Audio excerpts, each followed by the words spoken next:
Ladies and gentlemen, your attention please. Tonight the role of Colin Gardner will be played by Mark Glenister, and the role of Mark Glenister will be played by Colin Gardner. There will be no refunds. I thank you.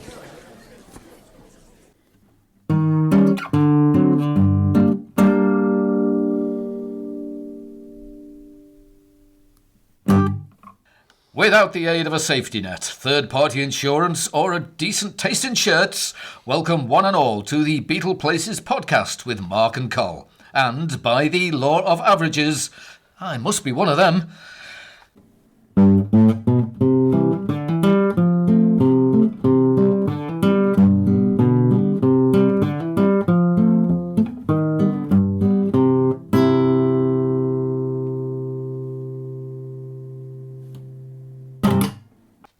Well, hello. That's the usual way I meet triplets, but it's also coincidentally the official greeting to this new next episode of the Beatleplaces Podcast, folks. Hooray. Are you well? Are you well? Round of applause, more Col. importantly, are you ready for more of this stuff? Oh, aye. Well, I was going to swear then, but I was going to say I hope so anyway. Don't do that. So the Beatleplaces Podcast with Mark and Col is here. And as our big badges say, we're our genial guides and podcast hosts, providing you at no charge your regular slice of Beatles miscellany, celebrating the world's greatest band and all things Liverpool, by the way.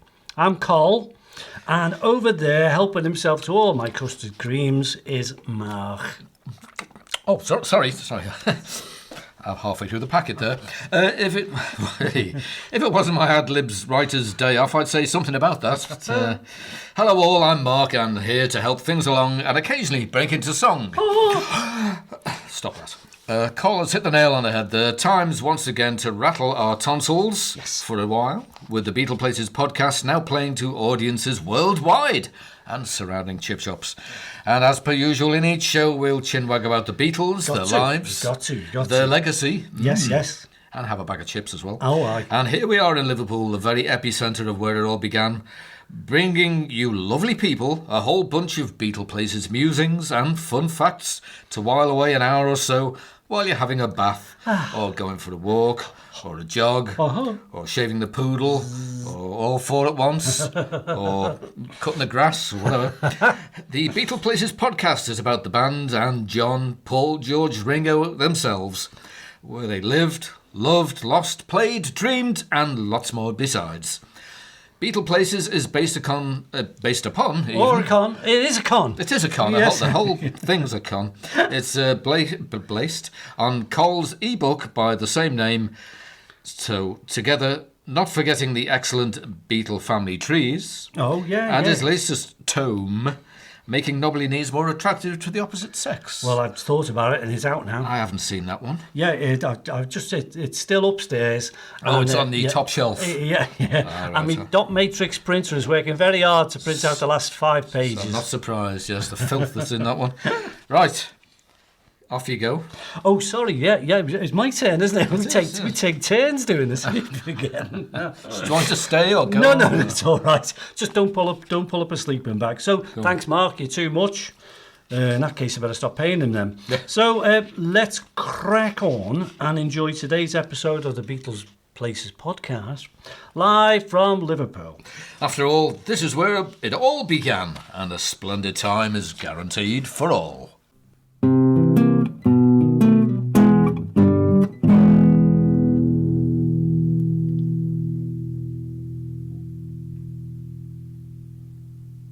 Thanks.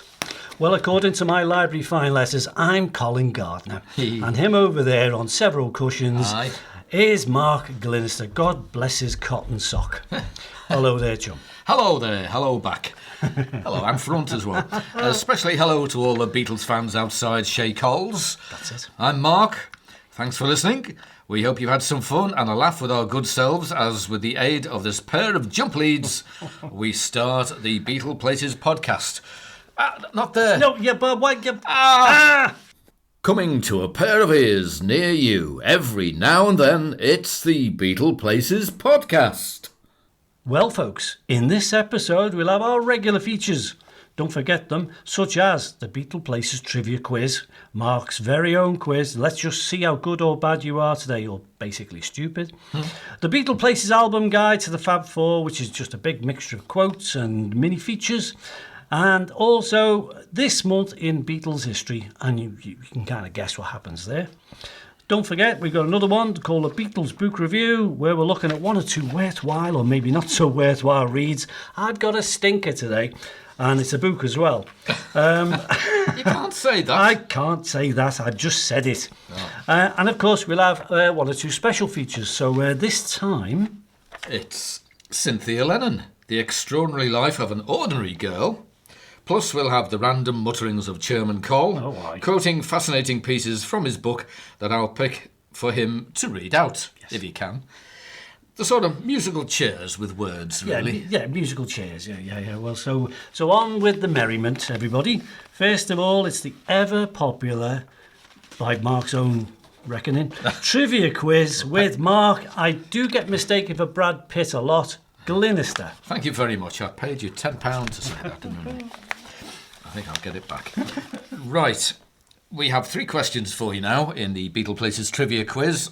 If you'd like to write them down, I don't care whether you do or not, but it'll save you going back later on. So the first question is, Stuart Sutcliffe, so an early Beatle, he had some middle names. What were they? That's what I'd like to know. Stuart Sutcliffe's middle names. Have you got a middle name, Mark? I haven't. Yeah. No. Yeah. Just call me Mister. And question number 2. Name the breakaway record label that was linked to Apple. When Apple was out, then they did a breakaway one, sort of. He did. Slightly different stuff on it. So I'd like to know what it was called. That's a good question. And also, what happened on August the 20th, 1969? Oh, you're always giving me these date ones. I know, yeah, it's good. I'm a Beatle place guy, not a Beatle date guy. Well, you should have changed the name of the thing. Oh, I suppose so. Beatle Places and Dates. Okay. Because there you go. All right. Shall I run through them again quickly? Quickly. Stuart Sutcliffe's middle names, please. The name of the breakaway record label linked to Apple. And number 3, what happened on August the 20th, 1969? I thank you. I thank you back as well, with knobs on. Right, Mark's going to challenge us with that. Let's see how we do. Hooray.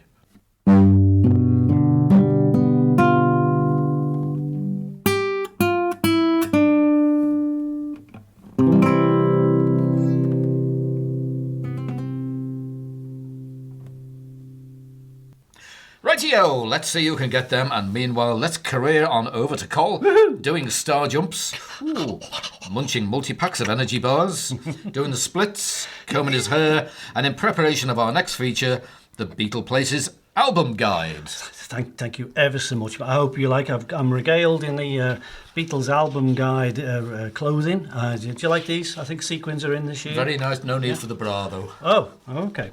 Right. Don't. Whatever you do, folks, don't picture that. No. Right. We're going to talk about the Beatleplaces Album Guide to the Fab Four, and we're doing them in sequence as best we can. So your humble servant, Mr. G, is very kindly explained that that's what we're going to do, and I'm saying thanks very to what he did so far. So, where are we? I don't know about you, but I'd like to be in a hot tub of eating ice cream right now. But in fact, we're doing this podcast, and we're going to talk about the fantastic 5th Beatles album. And it's called, have a guess? Help! Don't forget the exclamation mark at the end either.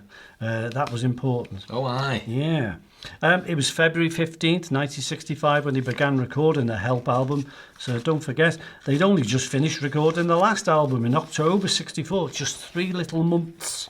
I mean, I leave socks on for longer than that. Yeah. Yeah. So naturally, it was such a hit, a huge song. It went with the soundtrack of the movie, and it naturally went to number 1 when it was released in August 1965.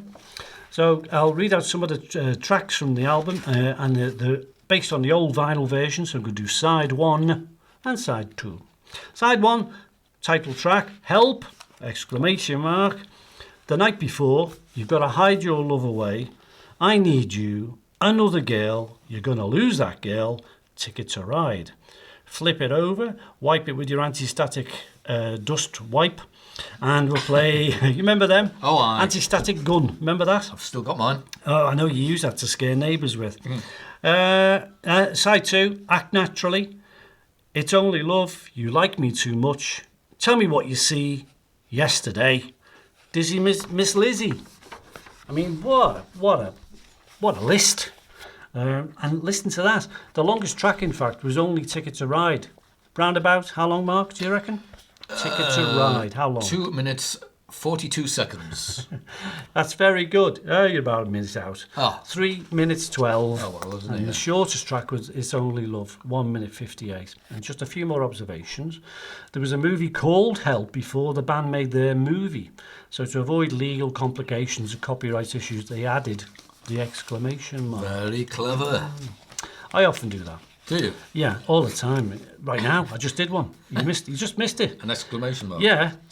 George got 2 songs on this album, so good credit to him. It featured yesterday only the world's most recorded song, and he never really made that into a UK single. It's been out on Greatest Hits and so forth, but never officially a single in the UK. George's song I Need You was the first song dedicated reputedly to his girlfriend Pattie Boyd, and there's a fact all on its own, because Pattie Boyd had 4 songs famously written for her, 2 from George and 2 from Eric Clapton, her later boyfriend. The ones I'm thinking of is I Need You, Something, and then Eric Clapton as Derek and the Dominoes, or Ominos. Ominos. He wrote Layla. And of course, he wrote the quite nice, wonderful Tonight song. And you don't get 4 songs written about one woman every day of the week. You don't. And she's a gorgeous lady by the looks of her as well. Yesterday was the final title of a song that came to Paul in a dream, he said. He's often said this. Mine are usually about being chased by polar bears. But he provisionally called it Scrambled Eggs. He did. Yeah. And right, Mark, for no points at all, none, 0, zip, nada. Aye. Big goose egg. Go on. What was the next line in that version he made? Because he made up one just so he could carry the tune. So when he was provisionally sort of knocking his tune together yesterday, he called it Scrambled Eggs. What was the next line in that song? How I Miss Your Hairy Legs. Oh, yes. You didn't think I'd get that. Yeah, I didn't think you'd get that. So I'll have to go to Beth Fred tomorrow and get my money back. Well done, Smarty. Thank you. The album cover is famously famous too. The old cohort and Beatles' favourite, a photographer that is, Robert Freeman, was picked again. He was actually just hired to be on the movie set, really, for things like colour consultancy, and he was going to do something with the title. But when he saw the band filming a scene in Austria in capes with hats on, flapping their arms about, he got a kind of an idea. Maybe that could be done with like semaphore signals, something like that, spelling out the word help. So when he got into the studio and he tried to put it together, it didn't look too good graphically, because when you really do help in semaphore, it doesn't look very good. The words, the album cover they really did, which is the one you see on the album cover, is based upon the letters N, U, V and J. It looks better. That's the only reason. Well, you know. Should have called the film that. With an exclamation mark at the end. They could have called it Nudge with exclamation mark. But I'm not sure I'd shout Nudge if I was being chased by polar bears. But enough about me. Well, there's no more I can really add to that, other than the album's really good. It's a great album, still good, and look at those classics on the records. Wowee. And the movie was pretty good. They didn't rate it so much as they did rate Hard Day's Night. I agree with them, to be honest. Do you reckon it's not as good? I thought. I mean, admittedly, the comedic value was there because they had Roy Kinnear in it, and Victor Spinetti was red hot in that, and he was always funny. And they had Patrick Cargill, of all people, Patrick Cargill, not a bit like Cagney. All of them were in that, doing their utmost as British comedy actors, and the Beatles were just as good as them, and I thought the story wasn't half bad either, so okay, bit meh, but still enjoy watching it when it's on telly. Yeah. So now it's back to that exclamation mark Glenister, and it's time to enjoy this month in Beatles history.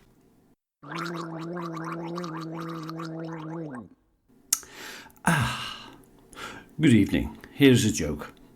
How many nitwits does it take to make a podcast?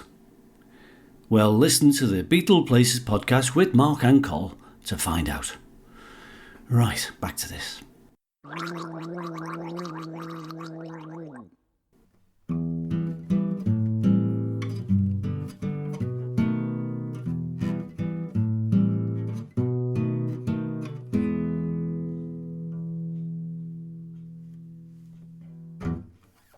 Why, thank you, young man. That's all right. Candles. Right. Matches. Right. This little section is called This Month in Beatles History, and in every Beatles podcast we feature This Month in Beatles History. It gives us a sense of how the band developed over the few years they were in existence. They did. This time we feature the month of, well, I've done October. Is that okay? Perfectly okay by me, you know. Because I don't know the month of Flange. Oh, sorry. What you've typed sorry, here. Me typing. Yeah, okay, Yes, yeah. Don't bring it up. Don't bring it up. Carry on regardless. Dot matrix printer. What did I tell you before? Right. Apologies for the odd bit of paper going backwards and forwards, but I've done this on the hoof, so to speak, as you were talking just. I hoped you wiped your feet on the way in. Oh, I did. Yes. So October the 8th, 1964. Nothing to do with music at all. Oh, well. But a little interesting thing. In the morning, Ringo took his driving test in Enfield. And in order to avoid unwanted publicity, start again. He took his driving test in Enfield. Right to the beginning, you mean? He took it in Enfield to avoid unwanted publicity. He passed first time. He'd previously been driving a Ford Zephyr around Liverpool. Yes. Presumably without a licence. Yes, he does, yes. Naughty boy. And in the afternoon, the Beatles were in Abbey Road recording She's a Woman on October the 8th, 1964. Busy day, eh? We whiz forward a year to October the 26th, 1965. What do you think happened then? Any ideas? It could be anything, really. It could be another driving test answer. So you've got to do it properly this time, Ringo. Don't hit any people on the zebra crossing. Especially Abbey Road zebra crossing. Yeah. So we go to October the 26th, 1965. And that was quite a memorable day, actually, for the Beatles, because they had a smoke. But where do you think they had it? I'm guessing a place called Buckingham Palace. They did. It was the day they were invested with an MBEs. October the 26th, 1965. They got their MBEs. Famously. People said that they had a smoke with some dodgy stuff in the toilets.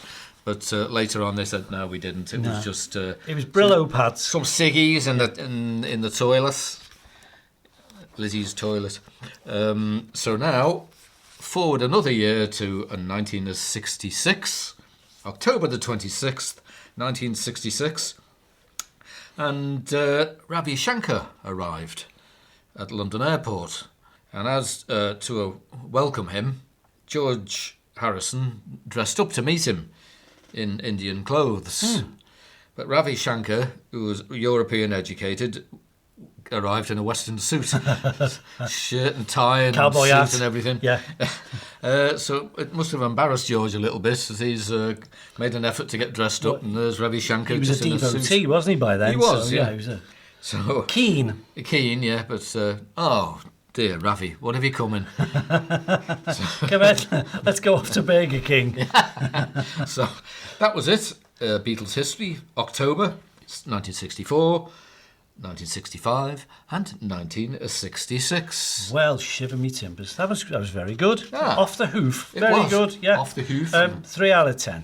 Oh, thank you. Yeah. I'll have another custard cream now, thank you very much.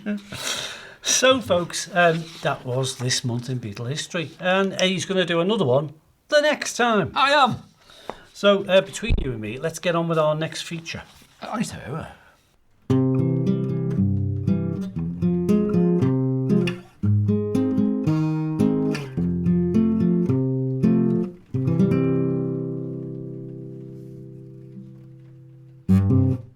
Okay, everyone, we're going to talk about the Beatles book review.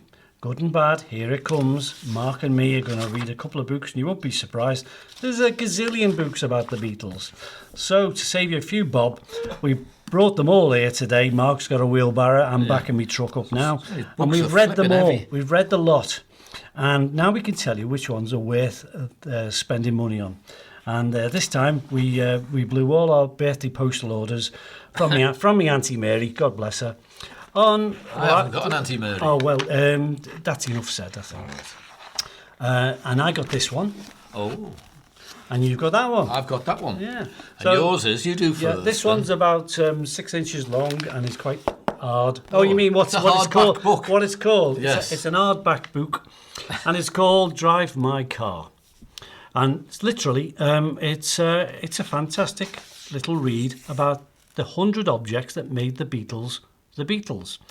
And I was curious about getting it, but a fellow called Brian Southall has put together a picture catalogue of what the Beatles are in a supposed history style, but also it tells you a lot about what those objects mean in terms of how they succeeded, what it meant, what it was about, where it fitted in their little Beatle history, and so forth. So I'll pick one out that I like at random. Oh yeah, possibly that one. Yeah. Aye. Yeah. So that's the thing about Brian Southall. He's picked some random objects that made some kind of a difference to the Beatles, and I'm going to pick the one that I quite like. Where is it? I don't know. I'm trying my utmost. I'd say you need a bookmark. Well, do you know what? If I'd have thought this through, we'd be in trouble. But luckily... If you don't rehearse, nothing can go wrong. Yes, I don't. Yeah. This is all planned. Yeah.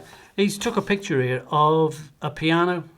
Just an ordinary little piano. We used to have one, looked a little bit like that at home. And it belonged in Abbey Road. And it was just battered. Fairly tedious looking. Looked a bit knackered to me. That looks like one they play in school assembly. Yeah, and we ding, ding. Everybody, like in a key of X.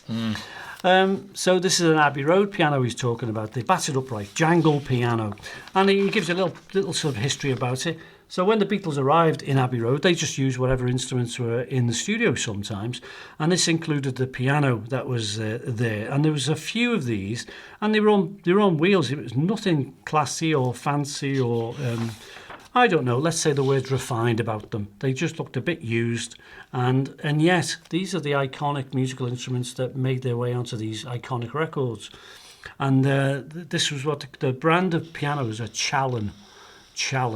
And for the life of me, these are worth a lot of money, £1 million each, easy.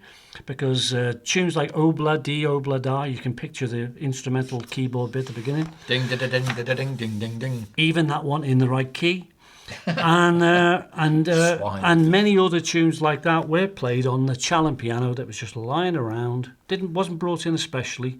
It was just lying around. And for some reason, a couple of years later, it was sold, and EMI recovered it quite quickly. Hey. Well, also these pianos are used by other bands like Pink Floyd, and they ended up on their records. Dark Side of the Moon gets a mention from the very same piano. And one of our favourite people, Jake Thackeray, he had the use of this piano in his time as well. So we're keen on a little folk singer called Jake Thackeray, and the jangle piano was used for bloody well everything, really. Interesting. And Brian Southall kind of covers the subjects of objects that made the Beatles, their discs, their obscure records around the world, the first Japanese records on Toshiba. All these things get a mention and a little story to go with it. And there's even a shoot list of when they made the video stroke film for Strawberry Fields, which is just a page or two, but it does say, turn up 30th of January 1967. Here's the director. Where they're going to be? They're going to be in Knoll Park on the estate there in Sevenoaks in Kent. Please all turn up by 9 o'clock and be on location by 10:30, and we'll do the shoot. And that's how they put together Strawberry Fields video. Loads of stuff in this Brian Southall thing. It's a very good read because, again, it's one of my favourite types of things. one you can glance at. The page has everything in it. There's not more pages to it. It's just a concise information. Let's say Reader's Digest would be biting their toenails One off. page for each item. Yeah, So and it's 100 objects that made the Beatles the Beatles. it's very nice. Yeah, I And a think nice picture of his roller on the front. Yeah, that's the Lennon roller. And there's, by the way, there's a clone of that in Liverpool. There is? Yeah, you see it around. It's a taxi. And if you're very lucky and got a few bob, you can ride it. Probably costs a fortune to ride it. And it probably costs a fortune. But I think I know the guy who does it, so that's another story. Right. There you go. Good book. That's very nice. Worth reading. When was it published, young man? Oh, you always want to know the find. I'd just like to know how old it is. It was produced 2013. So not that old then. No, it's still around. It's still on sale. Brian Southall. Drive my car. Very nice. See if you can get one that isn't wrinkled by reading it in the bath. Well, they double as a sponge. That's all I'm saying. Right. Well, from him to me, and I'm reading a book. Well, not reading it. I'm reviewing a book that has around about 490 pages in it, A4 size. So it's quite heavy, and it's called The Beatles Phenomenon: A Celebration in Words, Pictures, and Music. And looking at the front page, it says, unfortunately, it's not authorised for sale in the United States. Oh, shucks be damned. Terribly sorry. You can get it in New York, it says here. That's where, that's not for sale in there. The Omnibus have their offices there, but they're not publishing it in the States. Paris, Sydney, Copenhagen, Berlin, Madrid, and Tokyo. It's to do with copyright. It is. And it's, for some strange reason, it's printed in China. So there you go. Phenomenal. And what it is, it's a collection of the 100 greatest songs by the greatest band, and mixed in with photographs and a bit of diary stuff. But each page, each little section, has got the music of the various songs in. So we go from 1963, and there we have a page, Please Please Me, on it, so you can sing along to that if you like. It says harmonica there, and stuff like that. With a tablature for the guitar. From Me to You. Very good. And then we go from 1964 with them playing on the stage in, I don't know where that is. It doesn't say. Could be Paris. It is. It's Paris. Wow, very good. I recognise the back there. All that black bit is Paris. Yeah, Les Beatles, it says in the background. And there's a picture of John with Aunt Mimi. And George said, when they flew to Hong Kong, and George was saying, the best flight I remember was the one to Hong Kong. It took several hours, and I remember them saying, return to your seats because we're approaching Hong Kong. And I thought, we can't be there yet. We've been sitting on the floor drinking and taking preludines for about 30 hours. And so it seemed like a 10-minute flight. So, not saying do that, but it's one way of shortening a flight. I'm like that after a couple of throat lozenges. Yeah, and suck it and see tree bormint. There we have She's a Woman, I'll Follow the Sun. Lots of nice pictures I haven't seen before. Pictures are excellent. Nice colour photographs. Colour, black and white. A nice big notation for the music. And we carry on all the way through up to 1970. Oh, right. I like the order of the chronological bit. Yeah. Pictures of, when Paul recording McCartney album as well, ready for release on the 17th of April, but he didn't want to do any interviews for it. That was in 1970, April. But he said, I'm not doing interviews for it. And then the last few pages, Let It Be, we end with that. And then finally, the last page, all the Beatles together, hair, beards, long hair. Last photo session, that looks like. It's in the end. So I think it's still available, possibly. You never know. It was published in 2008. By Omnibus Press. And it's only available in Mozambique, you said? Yes. Yeah. Right. You can't buy it anywhere else. Or the Isle of Man. Oh, you can get it in the Isle of Man. Isle of Man, Mozambique, perfect. Yeah, that's it. I know a guy. So it's quite a collectible book that will become treasured, I would think. Yeah. 100 songs in there. So apart from the weight of it, which is rather a lot. Yeah, but it's omnibus, so trying to omnibus. Balance that on a music stand. The music stand will collapse. Get a couple of bruised toes, you go never again. So it doesn't say who sort of wrote it. It's just a bit of everything by everybody. No, I noticed that. Yeah. Well, it's kind of it's not untypical of contributions from journalists anyway, and it's information that's sort of culled and pulled from a lot of experts. Yeah. There's a really good local guy called Kevin Roach, and I will cover one or two of his excellent local books. He's a local historian, big Beatles fan, and he's done some stuff that I've done with Mark Lewison. So you know Mark Lewison, who's written some the best stuff in the world about the Beatles. And Kevin Roach's stuff he's a researcher for Mark Lewison up in Liverpool, and he's just fantastic. The stuff he gets hold of, I don't know how he did it, but he's great. So Super duper. That's very good. What happens now, Col? Well, I think what we'll do is we won't be surprised to know, but what we're going to do is we're going to have a little pause. Right. Giving unemployed, good-looking, tall, handsome, well-groomed voiceover artists a bit of part-time work. It's the Beatleplaces Podcast with Mark and Col. Is that all right? Yes, it's fine. Thanks. Thank you. Yeah. Next.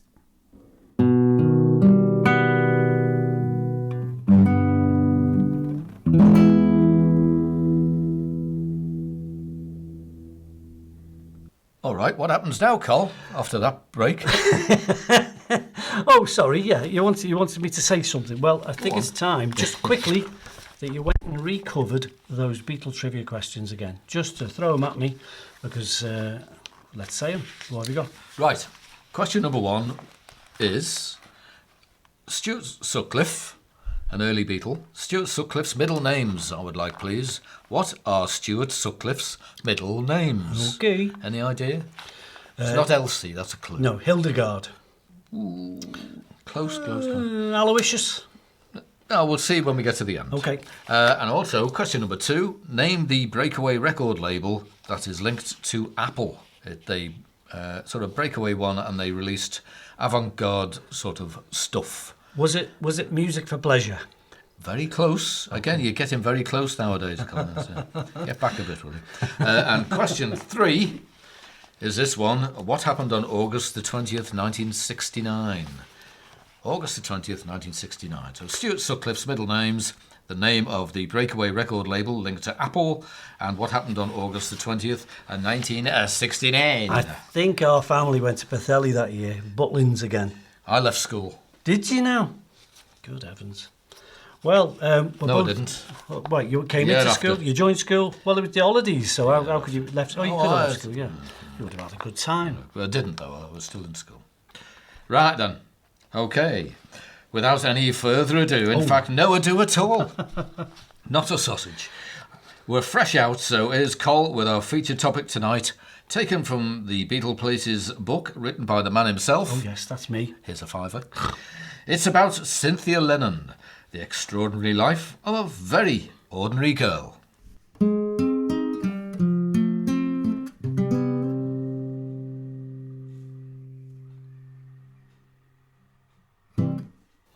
Well, I thank you greatly indeed, Mark. Thank you for that. Sorry. Expertly done, and I like it. Do you? Please keep it up. I am. So here I am with a feature tonight. I'll try and keep it brief and simple and short and interesting, and nobody will nod off, I almost guarantee you. We're going to talk about a very brief history of Cynthia Lennon. A few people have been in touch about Cynthia Lennon's, the pictures I've put up on the Instagram thing when I've gone and photographed where she was brought up and the area where she's from. So I thought, right, let's just put it all into a little sort of historical note, read out who she knew, what she did and when she did it, and see what you think. So, a brief history of Cynthia Lennon.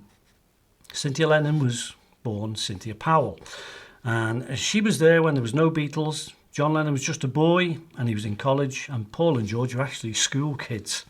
Yet she became the wife of one of the most famous people on the planet and the biggest band in the world. So by her own account, she always expected to be having a quiet life as a very shy individual, but in fact she had a very opposite life. Her own story is virtually unknown, but I think it's worth telling.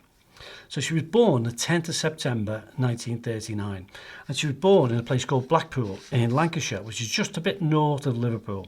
And that was because she was moved there because World War II had just about anyway, broken out. Her mother was evacuated there from Merseyside on the eve of World War II, and when Liverpool was expecting to be blitzed because of its docklands and its industry. So her mum Lillian stayed in a very small hotel, what we call a B&B, a little bed and breakfast place, facing the Blackpool seafront. And apparently, according to Cynthia's own biography, there was a very formidable landlady who ran the place, and she wasn't very nice, put it that way. Because the accommodation for a mother as a pregnant lady about to give birth was really, really basic. In fact, Blackpool in 1939 was absolutely rammed to the doors with expectant mothers because they were all shoved there because of war coming. And that was the strange phenomenon about Blackpool at that time. A lot of pregnant people walking around. Can you picture that? This is even stranger. There was even more midwives. There was like 2 midwives per pregnant woman up there at the same time because they, of course, had to deliver the babies. The recorded birthplace for Cynthia was 601 Promenade South, Blackpool in Lancashire. But Lillian was transferred to what they call a house of temporary labour. I gather it was no more than just like a little room with a bed and a bucket, to be graphic.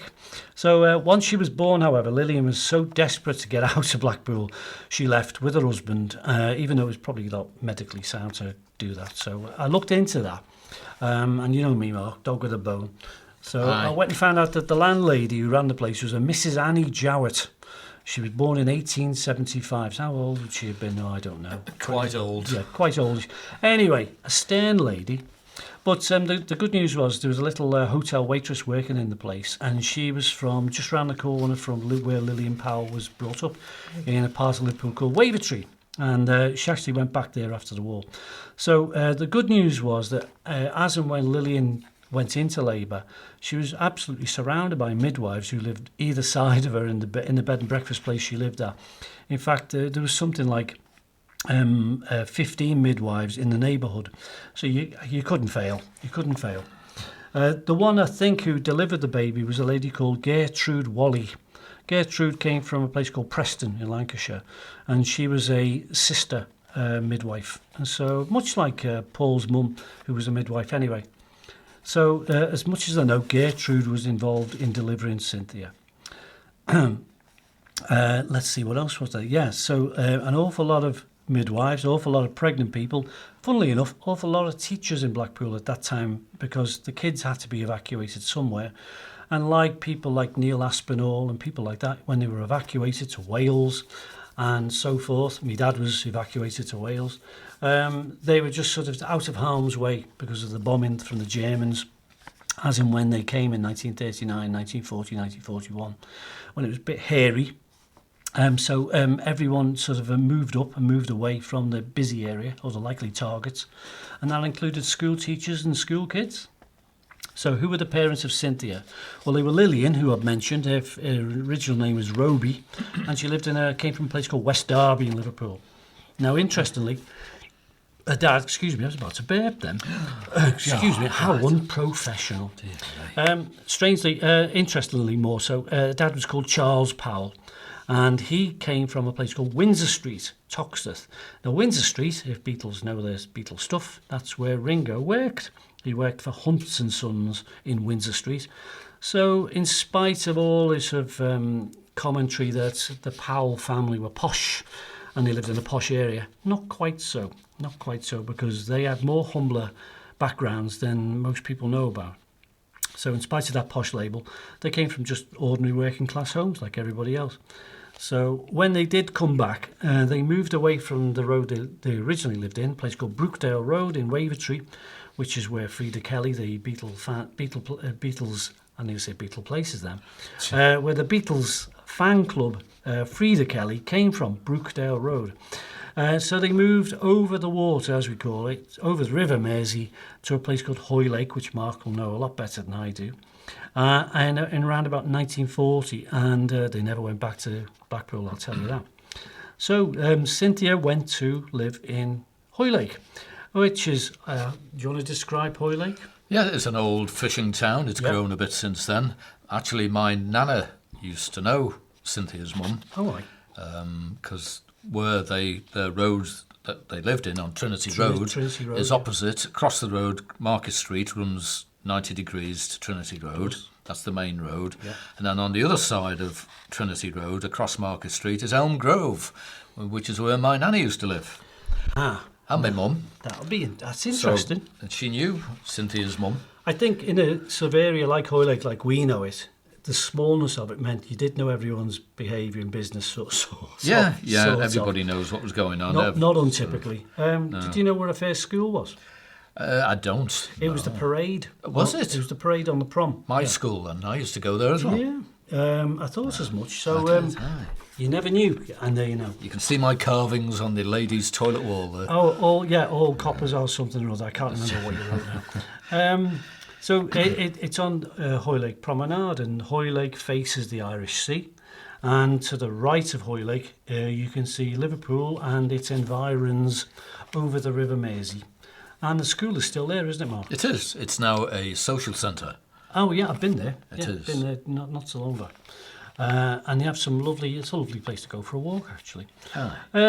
So Cynthia's first boyfriend, and I'm going to clear up the air about these boyfriends. The first one was a fellow called Alan Price, and he met her in, not the singer-songwriter, came from a place called Red House Bank in West Kirby. Oh. Did you know Red House Bank? Posh. Is it? Semi-posh. Yeah. Well, he dumped her for another girl, so, to him. Then, 1952, this is when Cynthia got noticed for her artistic ability. And there was a local advert in the local newspaper called the Liverpool Echo, and they ran an art competition. I've been looking for this stuff, I never did find it. But she qualified as a result of that to go to junior art school. However, it was based in Liverpool, in a place called Gambier Terrace. And what's Gambier Terrace?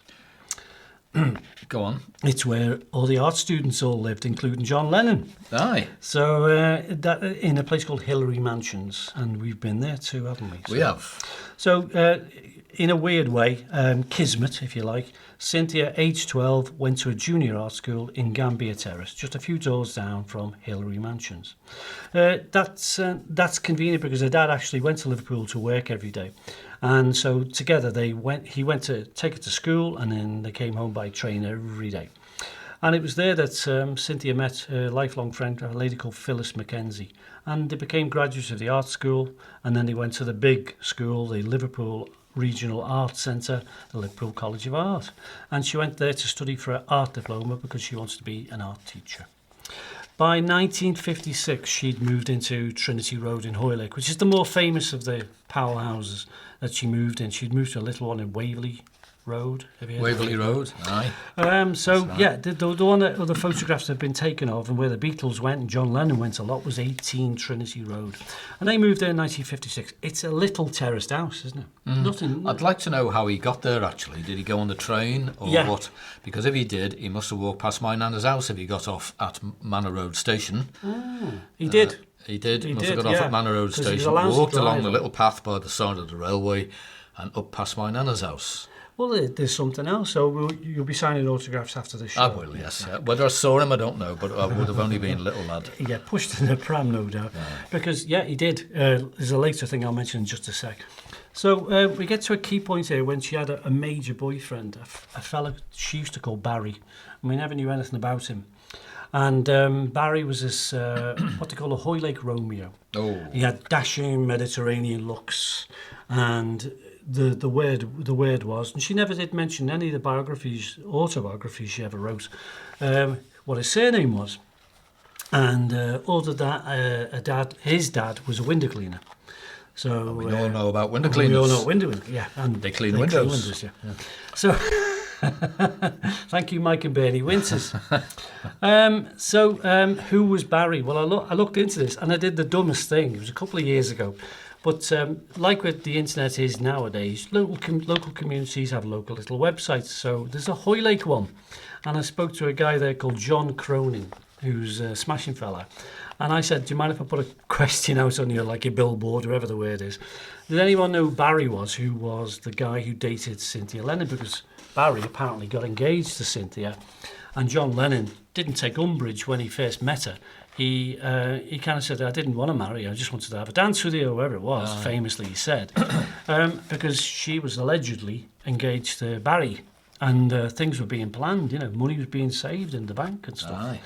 So she had this relationship with this Barry. So I put out the question: does anyone know who Barry was? 5 minutes later, yeah, yeah, everybody It's knew. me. Yeah, I'm Spartacus. And the local boy was a fellow called Barry Salmon, as in the fish. So he wasn't dressed like one, but she never named him. And the thing was, if she'd have named him, I wouldn't have bothered with all this. But there we go, I did. Well, that's it. So he was the Hoylake Roman, a very handsome guy from all accounts that people told me. And Barry Salmon was, in fact, his occupation was a bookmaker's clerk. So he worked at bookies. And he occasionally helped his dad with the odd window cleaning job, cleaning windows. And of course, they had a social life in Hoylake. So Cynthia and Barry went to the local cinema, the Winter Gardens in Alderley Road.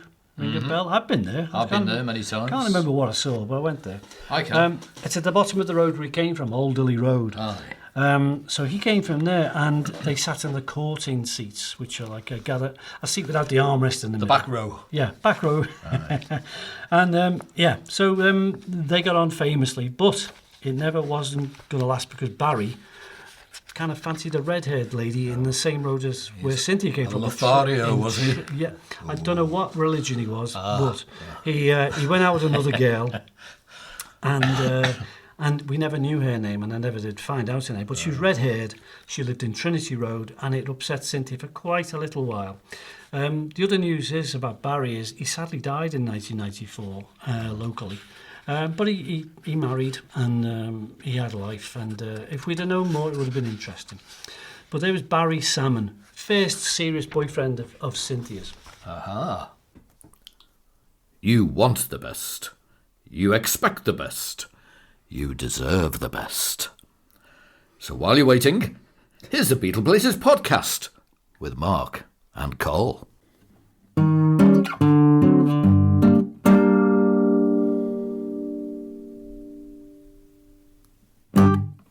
Hey, thank you. Col will return with part 2 of the Cynthia Lennon story in just a tick.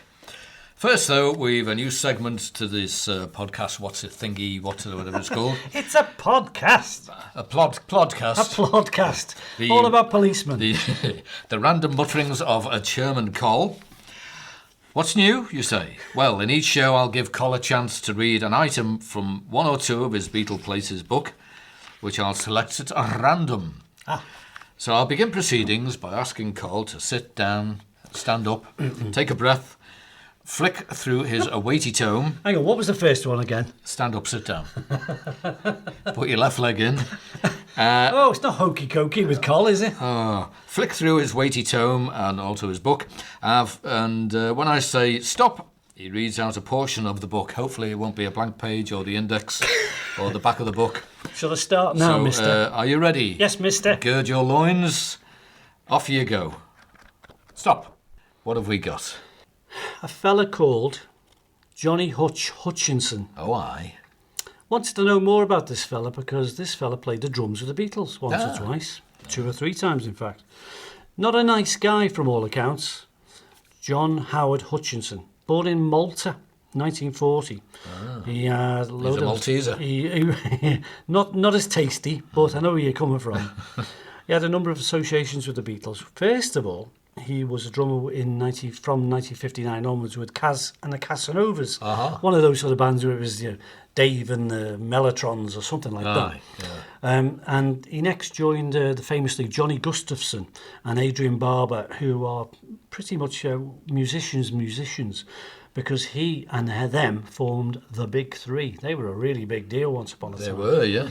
So Johnny actually made cars from spare parts. I mean, how people do it these days, I don't know, but... And he actually sold Ringo one of his first cars before he learned to pass his driving test. Not that Ford Zephyr thing that was originally started out as a Morris Minor, was it? Yeah, bubble car. Yeah. He sold him a standard Vanguard. That's the make and model. 75 quid. Whew. That's a lot. Yeah, them days too, yeah. Later, though, Ringo did sell it on. So he was kind of clever that way. Yeah. So forming the Big Three, they got a reputation for playing very loud rock and roll. And they were ably supported by Adrian Barber, who was a Yorkshire guy from Wharfdale in Yorkshire. Oh. And he had, let's say he was an electronics whiz. Nowadays they make computers and things, but he made guitar amps, really good ones. And he made coffin amps that Paul McCartney was interested in. So the band were eventually managed because they were getting a reputation, doing well in the gigs and everything else. Not as pretty as the Beatles, let's put it that way, but they had a reputation for playing good, loud rock and roll. But Brian Epstein took an interest in them.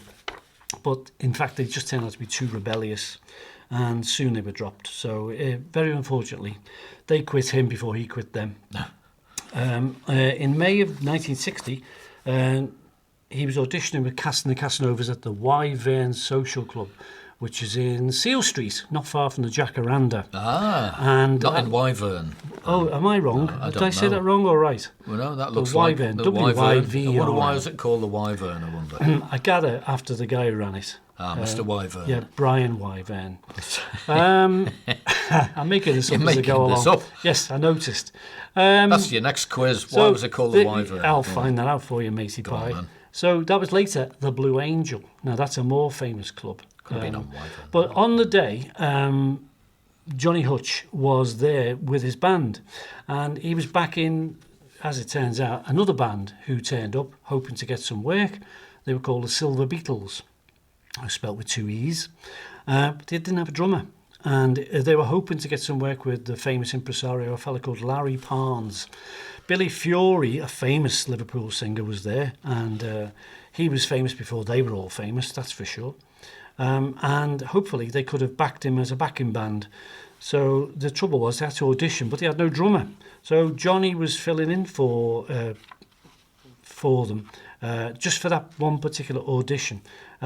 He's seen in the pictures that were taken by Cheniston Rowland, who was the photographer on the day of the scene. But not that you'd notice, he's just a guy playing the drums, looking kind of bored.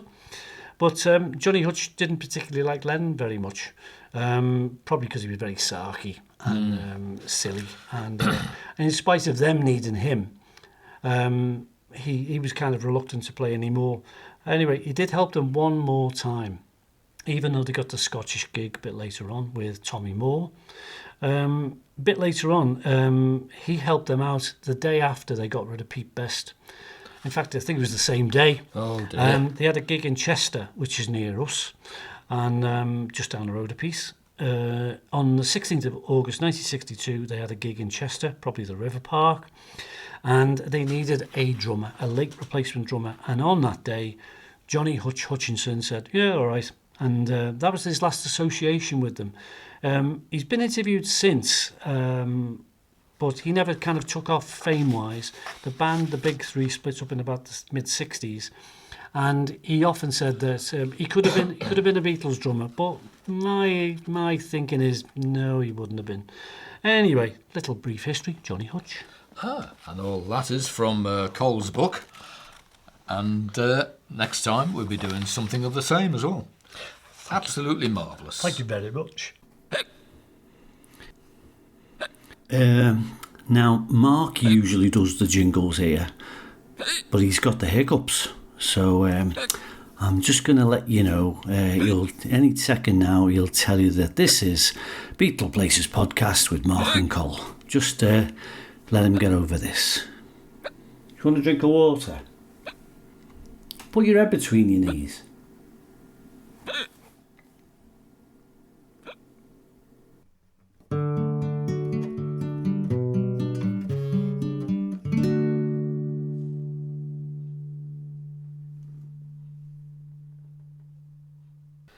Well, thanks very. Now it's time to catch up with our Mark again. He's back in the room, and he's just come back from the beauticians. Did you get your money back? No. Okay. Very disappointed. Because those eyelashes will just keep curling, you know. To get the answers to the fiendishly fastidious Beatles Trivia Quiz. It's an effort. I'll have some refreshment while you talk about them. Fire away, young man. Hey, righto. I just down look in here. I'll run through the questions one more time and then give you the answers. So Stuart Sutcliffe's middle name, please. He had two middle names. What were they? And the name of the breakaway record label that linked to Apple, that did all sort of entrepreneurs, whatever you call it, sort of way out music. And what happened on August the 20th, 1969? I would like to know. Right. I think I've got 2 out of the 3. Question number 1. Stuart Sutcliffe's middle names. Any idea? Hand up, say. Yes, Gardner. Yes, what is it you need? Say.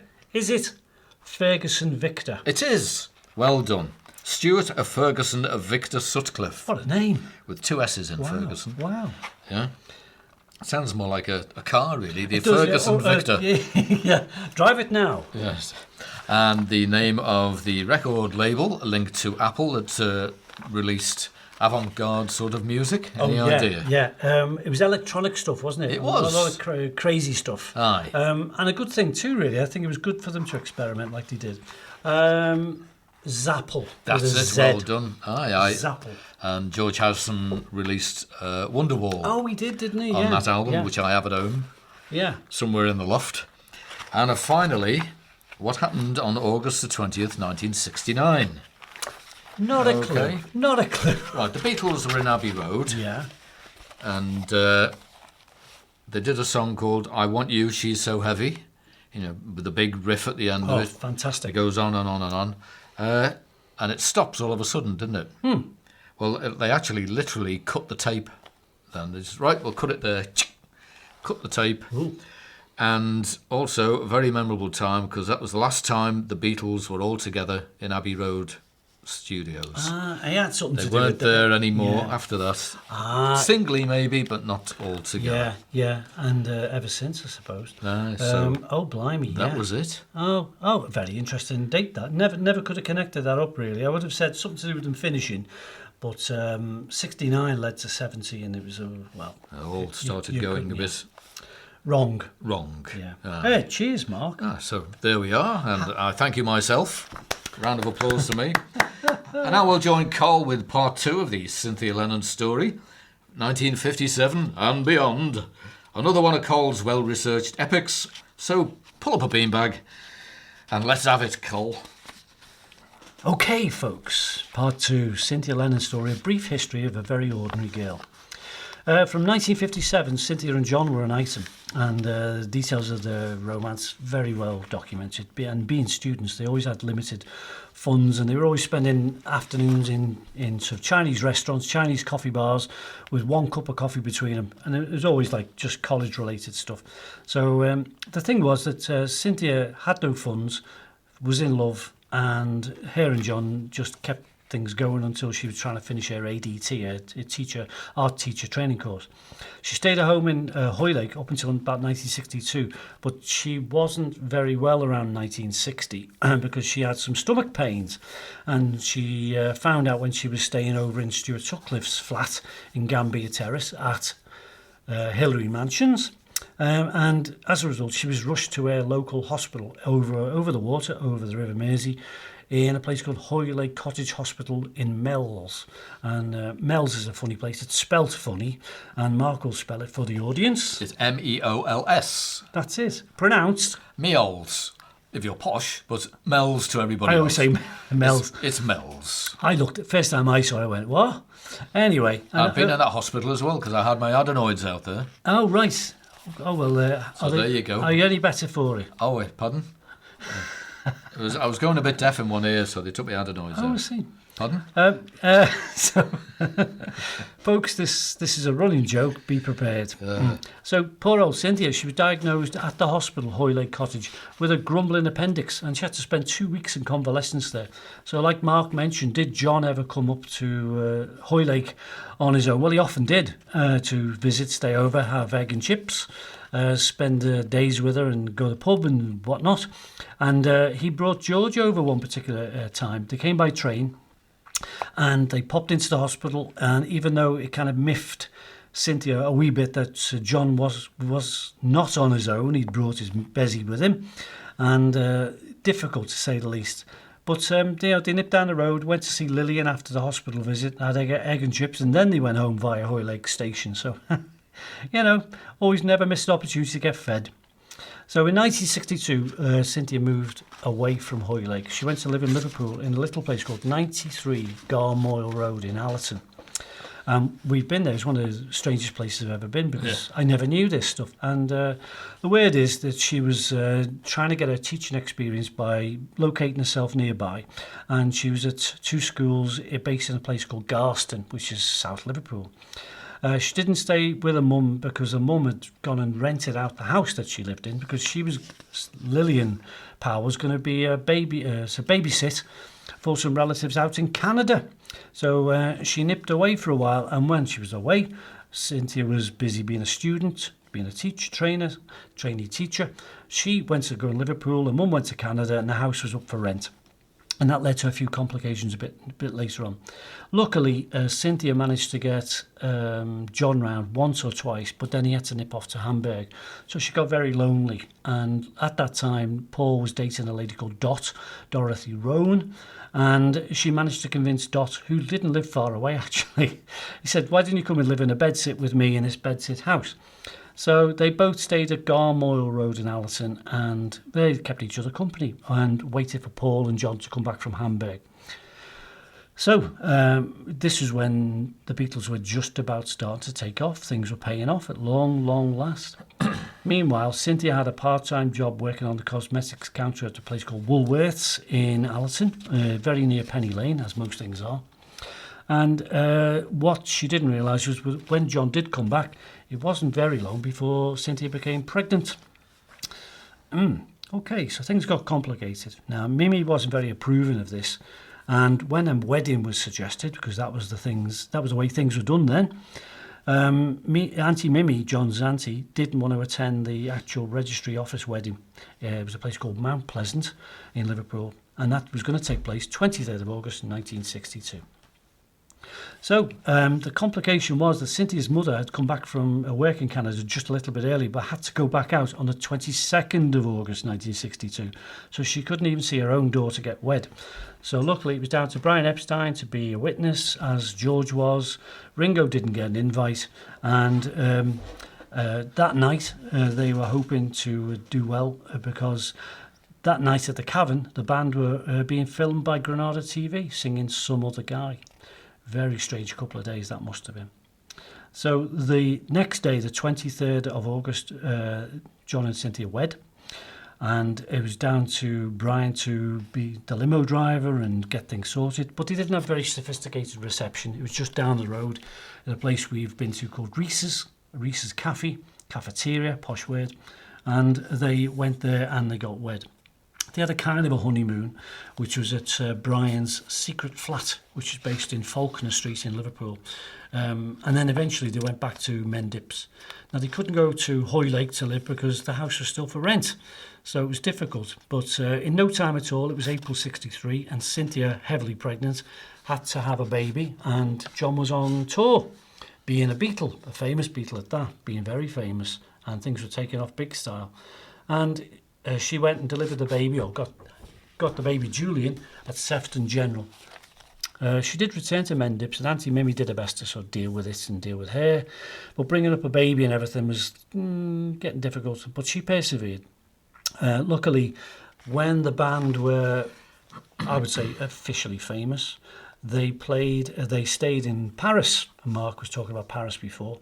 And they stayed in the Georges V Hotel. Oh, there we go, I'm burping again. It's not very good. Such is my excitement. Terrible.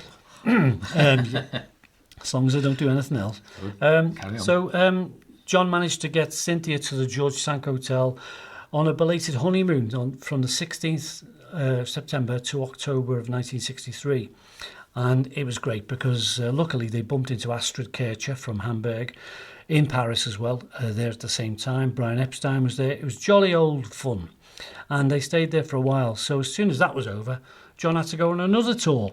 And so Cynthia decided to leave Mendips and go back home to Hoylake, where she came from. But Lillian Powell, her mum, had said, well, actually, we're still renting out the house we own, and we had another month to go. So they went and rented what I would say is not a grotty one, but it was a bedsit nearby in a place called Sandtoft in Alderley Road. Do you know the one I mean, Mark? The big, it's still there. Possibly. Yeah, it was run by Mr. and Mrs. Vine. Oh. And Cynthia recalls it was a very large old house, several bedsits, filled with retired and invalid old folks, spinsters, old bachelors, communal kitchen, £5 a week. Wasn't ideal, but it was a stopgap for a whole month. And quite a comparison with her, Julian and her mum stuck in this bedsit for about a month compared to the 5-star treatment they had at the Georges Sanko Hotel. Anyway, it rolls around. In November 63, John was still away on tour, and Cynthia decided, I'll get Julian christened. So she wanted to do it in the house, in the church right opposite where she came from, in Trinity Road. And there literally was a church there called Hoylake Parish Church. As a child, she went there as a Sunday school, and she wanted the ceremony because she wanted it. And the local vicar of Hoylake, the Reverend Canon Donald Devereux, he obliged, and she brought along 2 friends. And I'm going to ask Mark if he knows these people. Go on. Not. Go on. So Cynthia had some friends, and they were invited. A childhood friend was a lady called Jacqueline Reeves, and her mother was called Frances Reeves. And Cynthia's mate was Jacqueline, and Frances was Lillian's friend. And they lived in a road called Elm Terrace. My nana used to say I remember her talking about Mrs. Reeves, who lived round the corner. It could be that lady. Well, I remember Mrs. Reeves and Mrs. Dodd, who lived next door to her. Around the time John Lennon's own son was getting christened, fans started appearing, wondering if Cynthia existed, heard about this marriage he had, and so on. They were trying to piece things together, so the press were in town. Yeah. And luckily, she got the child christened, and people knew she was a married Mrs. Lennon. And that's all well and good. And she retreated back to Trinity Road, where she was allowed to go back to now, back at 18 Trinity Road. And the person who was on the door, man at the door, the police, was a fellow called William Reeves, who was a PC, who was married to Frances Reeves and the dad of Jacqueline Reeves. So the Reeves family were quite heavily involved in looking after Lillian and Cynthia while he was staying there. You can imagine the turmoil of being married to a Beatle when Beatlemania was taken off. And poor Cynthia had it all when she was stuck in Hoylake even. The press just descended. Yeah. So around November 63, she left Hoylake. She couldn't take the pace anymore. People were stalking her and people were following her in and out of shops with a pram. So she nipped away, went to live in London, and she ended up living with John in Kenwood in the stockbroker belt. So she managed as best she could. And the trouble was, she still kept her roots back in Hoylake in the Whittle. But it moves on. Her life with John is famously well known. It kept on going, and even though there were times when the Beatles, all the Beatles themselves once came round to the house at Trinity Road around 65, they all came home for a break, and they popped in to see Lillian and say hello.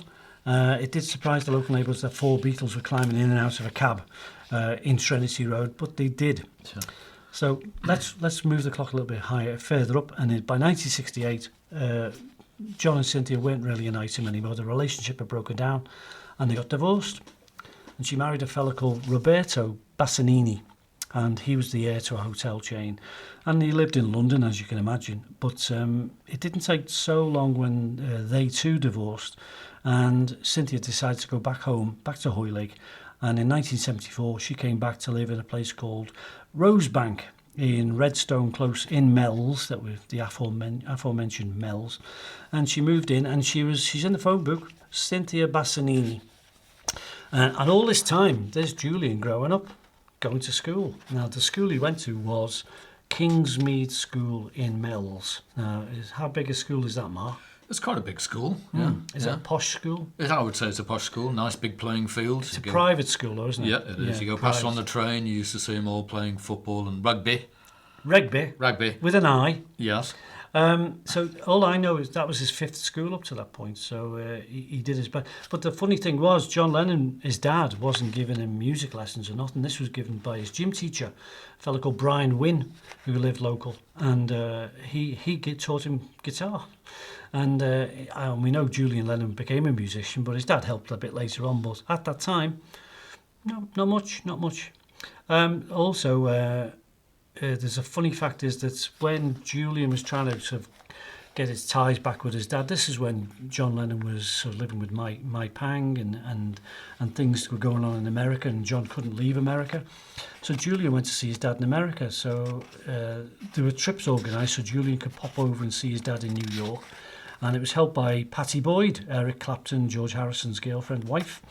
And it was helped by Elton John. Now, the funny thing is, who lived up the road from Cynthia? Elton John's dad. He lived in a place called 1A, Mel's Drive, Hoylake. I've seen a picture of it. And with Elton John outside of it.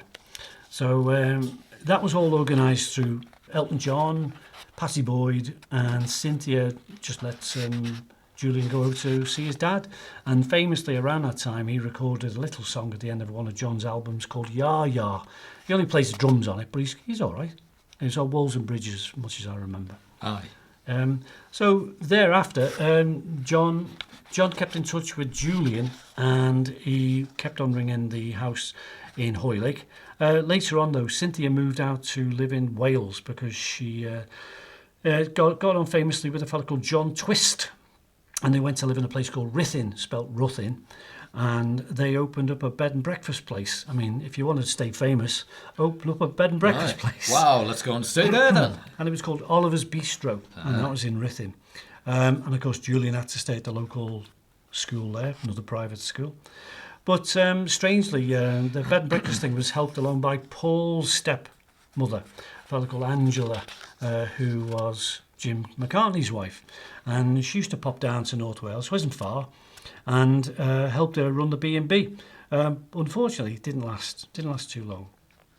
Coming to the close now of Cynthia Lennon's life, so it's enough to say that she did okay. She managed to keep going, but this was their third marriage, which eventually came to a close about 1981. At the end of her third marriage, she moved into Penrith, which is in Cumbria, sort of Lake District area.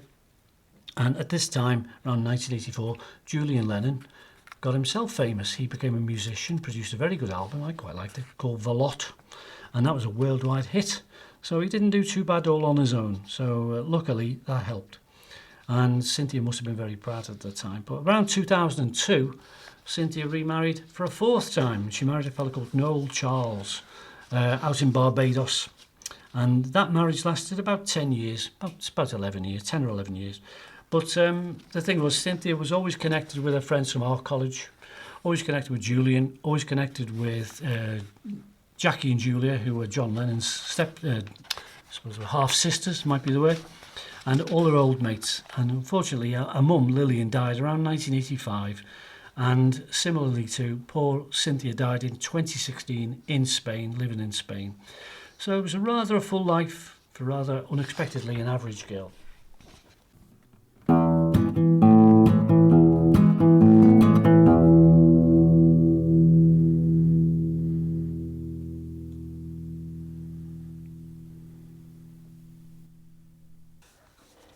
Col, you can have the rest of the week off after that. Gonna have a lie down and a biscuit. Talking of talking, it's about time we stopped, I think, yes. because it's nearly morning now. So we've taken our curtain call, bow, and everything else, scoot off sharpish, and we missed last orders at the swinging sporran. So happy hours, not happy anymore. Not happy, no, not happy about it now. Very despondent they are. So, Col, I think we ought to EXIT. I'm not very good at anagrams. Shall we just say ta-ra? If you can. Ta-ra. Ta-ra. It's hard to say that, isn't it? Very complicated word. Spell it out, maybe not. A-T... No, I don't know, give up. Okie doke, so here's another Beatles Places podcast. Comes to the end of the red bit on the C90 cassette. And it's time to go. I can't go. Why not? Because I live here. Oh, well, the good news is we'll be back again soon. We'll have the regular Beatles Trivia Quiz. Oh, yes. More of Col's random mutterings. Of course. Whether we want it or not. Our big feature next time is The Teachers Who Taught Me. All about the Beatles schools and teachers, which we think you'll enjoy quite a bit. It's a funny one, yeah. It's a good funny one. So thank you very much for listening to the Beatleplaces Podcast with Mark and Col. Feel free to catch up on any of our podcast libraries so far. They're all there. Check out Col's Beatleplaces Instagram and, of course, his marvellous Beatles ebooks. What's the matter? I've built you up enough here. What more do you want? You forgot to mention me new range of men's fragrances. Oh, yes. And the eyelash tongs. Not those smelly ones. And those shoe deodorizers. Yeah. Oh, well... And what else? The shoe polisher, automatic shoe polisher. Yeah, automatic shoes, that's what you need first. Right, come on, enough of that sort of chin music. Let's go. Mine's a pint and a pie. That's enough. That's enough for me. And that's enough of him. Ta-ra for now. Ta-ra for now.